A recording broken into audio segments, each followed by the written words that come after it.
Shabbat Shalom à ceux qui sont près, Shabbat Shalom à ceux qui sont loin. Nous lisons cette semaine la 4e paracha du livre de Devarim, Deutéronome, la paracha Re'e, voix, qui est en continuité des parachas précédentes. Moïse, sentant sa fin approcher, livre ses ultimes recommandations aux Israélites. Dans une paracha présente, Vaïtranan, il rappelait les bienfaits que Dieu avait accordés à son peuple. Et puis la semaine dernière, c'était plutôt les mises en garde qu'il fallait observer pour bien pouvoir entrer sur cette terre d'Israël. Cette semaine nous est proposée la grande vision, dans la continuité de la semaine dernière, de l'Alliance. On se souvient que la vision binaire de l'Alliance, qui nous était proposée la semaine dernière, nous livrait une description d'une terre exultante de richesse, une terre où coule le lait et le miel, mais aussi une mise en garde extrêmement réaliste, extrêmement précise, d'un haut niveau de conflictualité entre Israël et les peuples voisins. La situation n'a pas tellement changé. Eh bien, cette semaine, la paracha nous propose une vision tout aussi tranchée, c'est la continuité de cette vision de l'Alliance entre la bracha, Re'e, ani noten lecha et bracha ve'et haklala. Regarde, je te donne aujourd'hui la malédiction, la bénédiction et la malédiction. Donc un choix toujours très tranché dans la continuité donc, de la semaine dernière, mais avec l'introduction d'idées nouvelles. Le grand thème de la paracha, c'est en quelque sorte comment habiter cette terre d'Israël. Comment habiter, non pas dans un sens purement factuel, mais au sens d'un projet spirituel. Et c'est une question d'autant plus intéressante à l'heure où de nombreux juifs français font le choix de monter en Israël, de développer leur projet de vie sur la terre d'Israël. Et il nous intéressera de voir ce que la paracha en dit. En réalité, elle semble préconiser deux mouvements presque contraires, voire contradictoires. Nous allons nous intéresser à cela de plus près. Un mouvement de séparation d'Israël. Habiter la terre d'Israël, c'est se séparer d'un certain nombre d'éléments environnants et à la fois simplifier et unifier les choses. Alors voyons cela d'un petit peu plus près. La polarisation ressort de descriptions, là aussi, très réalistes, assez dures, assez conflictuelles, là aussi. Un conseil, renverser leurs autels, c'est de la lutte contre l'idolâtrie qu'il s'agit, renverser leurs autels, briser leurs monuments, livrer leurs bosquets, etc. Donc une lutte territoriale, une lutte mémorielle, même pour effacer cette idolâtrie, des versets en général assez durs. Et puis un autre exercice de séparation en quelque sorte, c'est, pour ne prendre que ce seul exemple, il en est d'autres, c'est la cacheroute. La cacheroute qui bien sûr ressort d'un projet de sainteté, mais qui pour la pensée biblique porte une fonction très nette de séparation vis-à-vis des peuples environnants. C'est donc tout un premier mouvement que nous propose la paracha de séparation d'Israël avec les éléments voisins. Mais aussi, de manière là aussi différente, voire contradictoire, un grand mouvement d'unification et de simplification.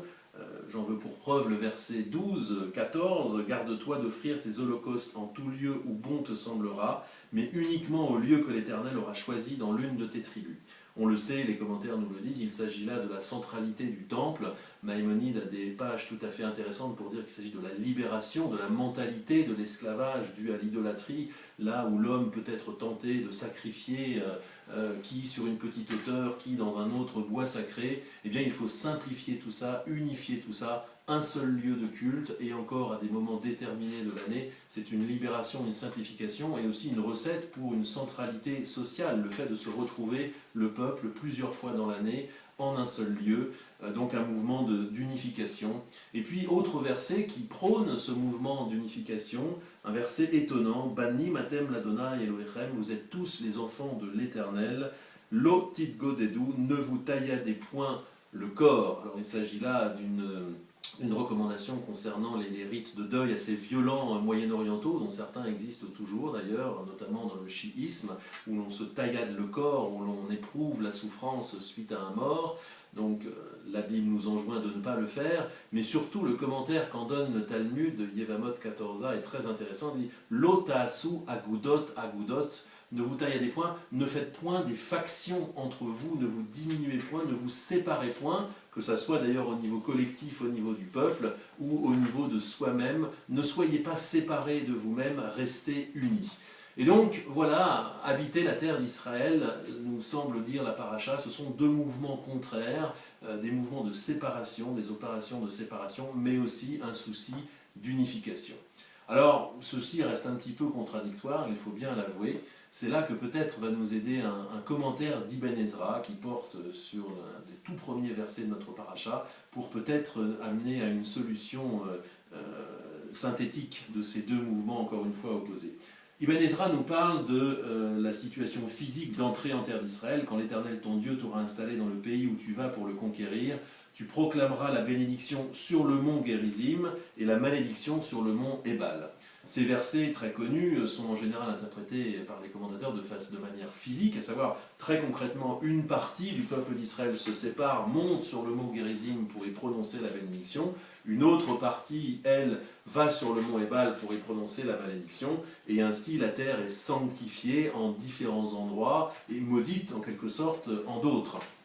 Ibn Ezra propose une interprétation tout à fait moderne et étonnante. Il dit non, non, non, le peuple d'Israël ne monte pas, ne se sépare pas pour aller dans deux endroits différents et sanctifier la terre ou la maudire. Simplement, il reste au milieu de ces montagnes et simplement, en une projection mentale, il délivre la bénédiction vers le mont Gérizim et la malédiction vers le mont Ébal.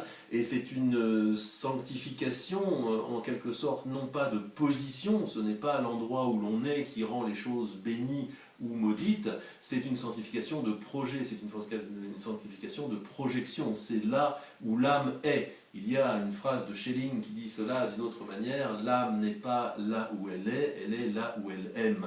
Eh bien c'est en quelque sorte ce que nous dit Ibn Ezra, et sa phrase porte des leçons profondes. Tout d'abord sur la sainteté de la terre d'Israël. Non, le moindre caillou, la moindre colline, le moindre rivière n'est pas sanctifié en soi. La sanctification n'est pas une notion territoriale, la sanctification est une notion de projet. C'est là où l'on projette la bénédiction, c'est là où l'on projette ses valeurs, que se trouve éventuellement la bénédiction ou la malédiction si l'on ne fait pas le choix de ces valeurs. Et donc la sainteté n'est pas cadastrale, elle n'est pas liée à un territoire précis, là où on se trouve ou pas, elle est liée à un projet qui dépend, là encore une fois, de l'humain, du peuple et d'une notion relationnelle.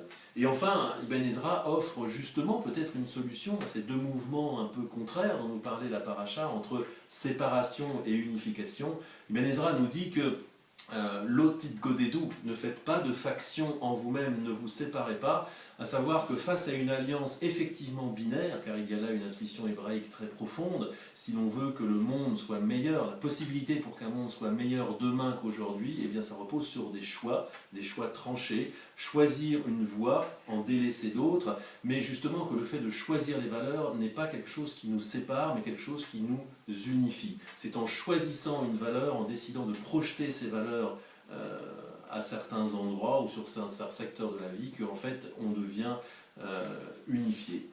Voilà une conclusion très, très, très profonde de ce commentaire d'Ibn Ezra. Alors, comment habiter cette terre d'Israël, finalement, avec tous ces commentaires? On a compris que ce n'est pas une chose nécessairement très, très facile, mais la Torah, dans cette paracha, nous donne quelques pistes. Il faut reprendre ce verset, encore une fois, de Lotasu Agudot Agudot. C'est une leçon qu'il nous faut garder à l'heure où chacun fait des choix différents. Certains juifs montent en Israël aujourd'hui pour y développer un projet de vie, d'autres restent en diaspora, non pas de manière négative, mais parce qu'ils estiment peut-être aussi qu'il y a une valeur intrinsèque à la diaspora, que nous, juifs français, juifs européens, avons quelque chose d'intrinsèquement bon aussi, une mission à opérer ici en France et en Europe. Eh bien, lotas ou agudot agudot, il faut respecter les choix de chacun et rester unifié quand bien même les options peuvent être différentes. C'est une première leçon tout à fait profonde et tout à fait actuelle que nous livre notre paracha. Enfin, une leçon peut-être justement sur ce haut niveau de conflictualité qui semble une malédiction en quelque sorte permanente au Moyen-Orient. On l'entend parfois justement du fait que la Bible soit extrêmement réaliste. Certains commentateurs développent l'idée que justement la Bible nous décrit une vérité en quelque sorte éternelle et que le conflit est destiné à durer.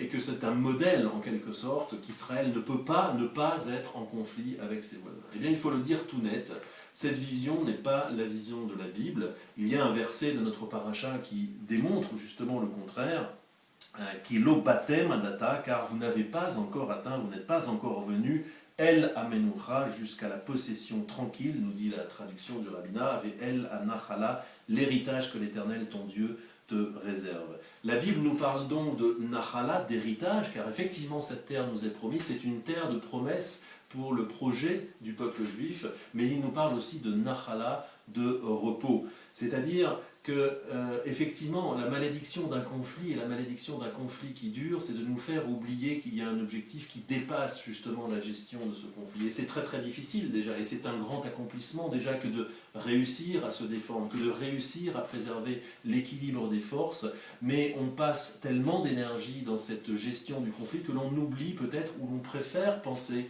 qu'il n'y a pas encore un au-delà à ce conflit et que la paix n'est pas l'objectif. Et bien précisément, la paracha nous dit que si la paix est un objectif et que habiter la terre d'Israël, c'est effectivement essayer de vivre à la hauteur de cette promesse, il y a cette nachala, cet héritage qui nous est promis, mais cet héritage doit être acquis dans la menoucha et doit déboucher sur une situation de menoucha, à savoir une situation de paix, de tranquillité. Oui, nous dit la Bible, il ne faut pas oublier qu'au-delà de notre défense, l'objectif demeure la paix. C'est ce que vient nous rappeler la paracha de cette semaine. Habiter la terre d'Israël, c'est vouloir faire de la promesse un héritage de paix et acquis dans la paix.